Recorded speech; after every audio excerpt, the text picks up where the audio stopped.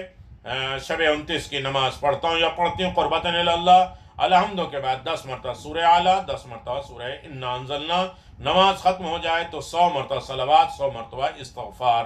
پیغمبر اسلام صلی اللہ علیہ وسلم فرماتے ہیں جو شخص یہ نماز بجا لائے گا اس کو فرشتوں کی عبادت کا ثواب ملے گا، فرشتے جو اس طرح سے عبادت کرتے ہیں انہیں اس اجر و ثواب میں شریک کیا جائے گا۔